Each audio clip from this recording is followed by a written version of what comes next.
കണ്ണൂരിലെ ADM ആയിരുന്ന നവീൻ ബാബുവിന്റെ മരണത്തിൽ കുറ്റപത്രം ഒരാഴ്ചക്കുള്ളിൽ സമർപ്പിക്കുമെന്നാണ് അറിയുന്നത്. നവീൻ ബാബുവിന്റേത് ആത്മഹത്യ തന്നെയാണ് എന്നും പ്രേരണ PP ദിവ്യയുടെ പ്രസംഗമാണെന്നുമാണ് കണ്ടെത്തൽ. നവീൻ ബാബുവിനെ യാത്രയയപ്പ് യോഗത്തിൽ അപമാനിക്കാൻ ആസൂത്രണം നടത്തി ദൃശ്യങ്ങൾ ദിവ്യ തന്നെ പ്രചരിപ്പിച്ചതിന് ഫോണിൽ നിന്ന് തെളിവുകൾ കിട്ടിയെന്നും കുറ്റപത്രത്തിൽ പറയുന്നു. പ്രാദേശിക ചാനലിനെ വിളിച്ചു വരുത്തിയതും ദിവ്യയാണ്. ഇനി കേസിൽ ലഭിക്കാനുള്ളത് രാസപരിശോധനാ ഫലം മാത്രമാണ്.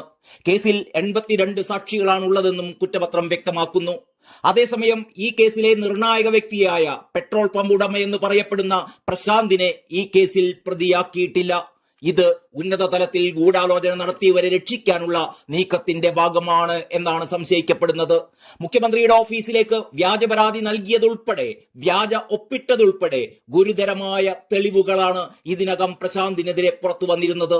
ഇയാൾ PP ദിവ്യയുടെയും മറ്റ് CPM നേതാക്കന്മാരുടെയും ബിനാമിയാണെന്നും പറയപ്പെടുന്നു.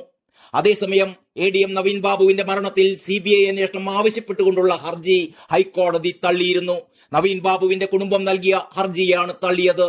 നേരത്തെ സിംഗിൾ ബെഞ്ചും ഈ ഹർജി തള്ളിയിരുന്നു. മരണത്തിൽ ദുരൂഹതയുണ്ടെന്നും CBI അന്വേഷണം വേണമെന്നുമാണ് ഭാര്യ മഞ്ജുഷ ആവശ്യപ്പെട്ടിരുന്നത്. CPM നേതാവും മുൻ ജില്ലാ പഞ്ചായത്ത് പ്രസിഡന്റുമായ PP ദിവ്യ പ്രതിയായ ഈ കേസിൽ പോലീസ് അന്വേഷണം കാര്യക്ഷമമല്ല എന്നായിരുന്നു മഞ്ജുഷയുടെ ഹർജിയിലെ ആക്ഷേപം. നവീൻ ബാബുവിനെ കൊന്നു കെട്ടിത്തൂക്കിയതാണോ എന്ന് സംശയമുണ്ടെന്നും കുടുംബം നിലപാടെടുത്തിരുന്നു. എന്നാൽ അന്വേഷണം നേരായ വഴിക്കാണ് എന്നും ആത്മഹത്യയെന്നുമാണ് പോസ്റ്റ്മോർട്ടം റിപ്പോർട്ടെന്നുമായിരുന്നു സർക്കാർ നിലപാട്. കോടതി നിർദ്ദേശിച്ചാൽ അന്വേഷണം ഏറ്റെടുക്കാമെന്ന് CBIയും കോടതിയെ അറിയിച്ചതാണ്. ഈ കേസ് സുപ്രീം കോടതിക്ക് വിടണമെന്ന ഹർജി ഹൈക്കോടതി ഡിവിഷൻ ബെഞ്ച് തള്ളിയതോടെ അഭിപ്രായം പറയാനുള്ള ആർജവം മടിയറവ് വെക്കരുതെന്നും പോരാട്ടം തുടരുമെന്നുമാണ് ദിവ്യ പ്രതികരിച്ചിരുന്നത്. എല്ലാ പ്രതിസന്ധിയെയും ഏതവസരത്തിലും മറികടക്കാനാവണം.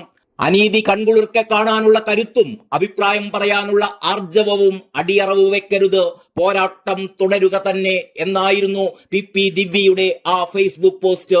ഇതിനൊപ്പം ചിത്രകാരൻ പൊന്നം ചന്ദ്രന്റെ വരികളും വരയും ദിവ്യ സോഷ്യൽ മീഡിയയിൽ പങ്കുവച്ചിരുന്നു. ഇത് വലിയ രീതിയിൽ സോഷ്യൽ മീഡിയയിൽ ചർച്ചയായിരിക്കുകയാണ്.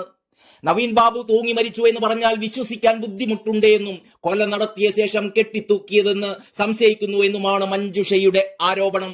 കളക്ടറുടെ ചേംബറിന് സമീപമുള്ള CCTV ദൃശ്യങ്ങൾ പോലീസ് ഇതുവരെ ശേഖരിച്ചിട്ടില്ല. അത് പരിശോധിച്ചാൽ തന്നെ നവീൻ ബാബു ഈ യോഗത്തിന് ശേഷം കളക്ടറെ പോയി കണ്ടോ എന്ന് വ്യക്തമാകുമായിരുന്നു. തനിക്ക് തെറ്റുപറ്റിപ്പോയി എന്ന് നവീൻ ബാബു പറഞ്ഞതായുള്ള കളക്ടറുടെ മൊഴി പിന്നീട് സൃഷ്ടിച്ചെടുത്തതാണെന്നും ഹർജിക്കാരി ആരോപിക്കുന്നു. 55 കിലോഗ്രാം ഭാരമുള്ള നവീൻ ബാബു ചെറിയ കനമുള്ള കയറിൽ തൂങ്ങി മരിച്ചു എന്ന് പറഞ്ഞാൽ അത് വിശ്വസിക്കാനാവില്ല. പോസ്റ്റ്മോർട്ടം ശരിയായ വിധത്തിൽ നടന്നിട്ടില്ല.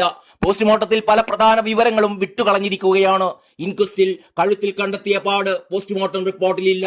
അടിവസ്ത്രത്തിലെ രക്തക്കറയിലും ഉമിനീറൊലിച്ചിറങ്ങിയതിലും അന്വേഷണം ഉണ്ടായില്ല എന്നും അഭിഭാഷകൻ കോടതിയിൽ വ്യക്തമാക്കിയിരുന്നു. കണ്ണൂർ സിറ്റി പോലീസ് കമ്മീഷണറുടെ നേതൃത്വത്തിലുള്ള അന്വേഷണ സംഘമാണ് കുറ്റപത്രം സമർപ്പിക്കാൻ പോകുന്നത്. കേസിൽ CBI അന്വേഷണം വേണമെന്നാവശ്യപ്പെട്ട് നവീൻ ബാബുവിന്റെ ഭാര്യ ഹൈക്കോടതിയിൽ ഹർജി നൽകിയതിനാൽ കേസ് ഡയറി കോടതിയിൽ സമർപ്പിച്ചിട്ടുണ്ട്. അത് വിട്ടുകിട്ടുന്നതിനായി പോലീസ് അപേക്ഷ നൽകും. കണ്ണൂർ ADM ആയിരുന്ന നവീൻ ബാബു ജീവനൊടുക്കിയത് കഴിഞ്ഞ ഒക്ടോബർ 14 കളക്ടറേറ്റ് കോൺഫറൻസ് ഹാളിൽ നടന്ന യാത്രയയപ്പ് യോഗത്തിൽ മുൻ ജില്ലാ പഞ്ചായത്ത് പ്രസിഡന്റ് PP ദിവ്യ അധിക്ഷേപിച്ചത് കാരണമാണ് എന്ന് തന്നെയാണ് കുറ്റപത്രം നൽകുന്ന സൂചന. അതിനാൽ PP ദിവ്യ മാത്രമാണ് ഈ കേസിലെ പ്രതി. നവീൻ ബാബുവിനെതിരെ കൈക്കൂലി ആരോപണം ഉന്നയിച്ച ശ്രീകണ്ഠാപുരം ചെങ്കളായി സ്വദേശി PP പ്രശാന്തിനെ കേസിൽ പ്രതി ചേർത്തിട്ടില്ല എന്നത് ഏറ്റവും പ്രസക്തമായ കാര്യമാണ്. ജീവനൊടുക്കാൻ പ്രേരിപ്പിച്ചു എന്നാണ് PP ദിവ്യക്കെതിരെ ചുമത്തിയിട്ടുള്ള കുറ്റം. എന്നാൽ നവീൻ ബാബു പെട്രോൾ പമ്പ് സ്ഥാപിക്കുന്നതിനായുള്ള നിരാക്ഷേപ പത്രം നൽകുന്നതിനായി 1 ലക്ഷം രൂപ കൈക്കൂലി ആവശ്യപ്പെട്ടു എന്ന പ്രശാന്ത് വിജിലൻസിന് നൽകിയ പരാതിയിൽ തീർപ്പ് കൽപ്പിക്കാൻ അന്വേഷണ സംഘത്തിന് ഇതുവരെ കഴിഞ്ഞിട്ടില്ല എന്നതും ശ്രദ്ധേയമാണ്. ഇതുകൂടാതെ നവീൻ ബാബു ജീവനൊടുക്കിയ ഒക്ടോബർ 15 പുലർച്ചെ കണ്ണൂർ റെയിൽവേ സ്റ്റേഷനിൽ എത്തിയതും തിരിച്ച് പള്ളിക്കുന്നിലെ വാടക ക്വാർട്ടേഴ്സിലേക്ക് പോയതുമായ CCTV ദൃശ്യങ്ങളോ സാക്ഷിമൊഴികളോ കൃത്യമായി പ്രത്യേക അന്വേഷണ സംഘത്തിന് ലഭിച്ചിട്ടുമില്ല. ഇതൊക്കെ കാരണം ADMന്റെ മരണത്തിലെ ദുരൂഹത അഴിയാക്കുരുക്കായി തുടരുക തന്നെയാണ്. ഇനി സുപ്രീം കോടതിയിൽ മാത്രമാണ് കുടുംബത്തിനുള്ള ഏക പ്രതീക്ഷ.